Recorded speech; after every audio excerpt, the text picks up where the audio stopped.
You know, he's on the Senate Banking Committee and a big time impact player on the Republican side. Senator, welcome to Monday.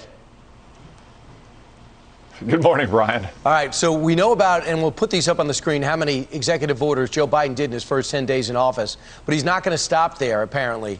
While we'll talk about this in a little while, he's doing something maybe bipartisan when it comes to the relief bill. Let's talk about what he's going to do on immigration. I mean, he's just going to start naturalizing people on immigration unilaterally?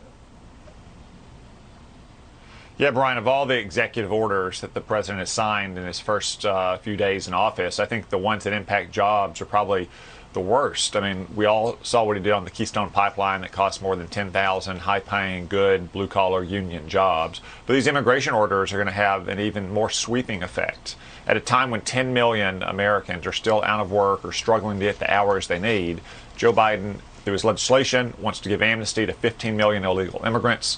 Through that legislation and some of these orders, he wants to invite millions of more guest workers to come into the country, or give people with bogus claims of asylum the opportunity to come here and work while they wait for their claim to be adjudicated if they ever even show up. That's not good for American workers. It's going to hurt jobs for Americans. It's putting American workers last. And we're in a pandemic. Good job. Yeah, and I mean, a lot of these migrants that are coming, we have no way to screen their backgrounds for either health or for security. Look, President Trump negotiated with the president of Mexico the so-called Remain in Mexico policies. That said, if you showed up at our border from another country and you made some claim of asylum, you had to remain in Mexico, as opposed to being released into our country and being told to come back, pretty please, for some hearing at a far distant time in the future. Why would we rip up a bilateral agreement with Mexico, our partner to the south, that is working to give migrant workers the opportunity to come to this country and work for months, if not years, until they perhaps show up for a hearing? Well, just as we see with every new administration, they try to undo so much of the previous administration if they're from another party, and that appears to be what Joe Biden is up to. He's also, the new president, has a meeting later today, Senator, with 10 of your colleagues on the Republican side at the White House. They apparently called the White House yesterday and said, hey, we've got a counter plan to the $1.9 billion Democrat bill. And nobody from the other side has reached out to us, Mr. President, so we're reaching out to you. The big question, Senator Cotton, is Joe Biden ran on unifying the country, on being bipartisan. Here's his chance. Yeah, that's exactly right. Joe Biden did run as a unifying candidate. That was the theme of his inaugural address. You've got his close ally, Bernie Sanders, out on television for the past 10 days saying that it's time to push aside the Republicans. There's no time to even speak to them. We've got to plow straight ahead on our far left agenda. I commend Susan Collins and the 10 Republicans who sent the president this letter and asked for this meeting. Last year, we passed multiple coronavirus relief bills. Many of them passed unanimously to help get people the support they need to make ends meet, to put food on the table, to keep a roof over their kids' head, to get the vaccines developed that we are now getting out to the American people at a rate of more than $1 million shots per day.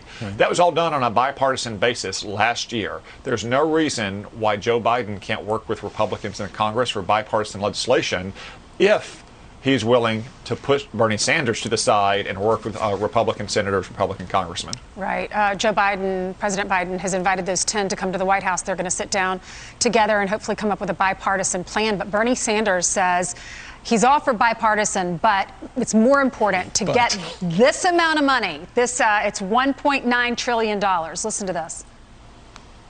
The question is not bipartisanship. The question is addressing the unprecedented crises that we face right now. If Republicans want to work with us, they have better ideas on how to address those crises, that's great. But to be honest with you, I have not yet heard that.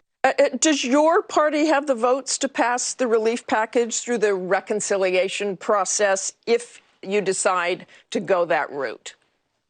Yeah, I believe that we do, because it's hard for me to imagine any Democrat, no matter what state he or she may come from, who doesn't understand the need to go forward right now in an aggressive way. Does he have the votes? I'd be very doubtful, Ainsley, if Bernie Sanders has the votes for some of his proposals. Remember, he may be a socialist, but he's kind of a silk stocking socialist if he wants to send checks for thousands of dollars to families that are making more than $250,000 a year. That was his proposal. That's what he wants to do right now. I don't think many Democrats want to send $1,000 checks to families that are making more than $250,000 a year. Republicans said, let's make sure this relief is targeted. Let's get it to people who are still in need, who are out of work, who can't get the hours they need. Obviously, our vaccine distribution system could probably use a little bit more support as well. That's the kind of targeted relief we passed just a few weeks ago at the end of December, and that we're open to doing so again. What we're not willing to do is to have a budget-busting bill that is not even related to the coronavirus in so many ways.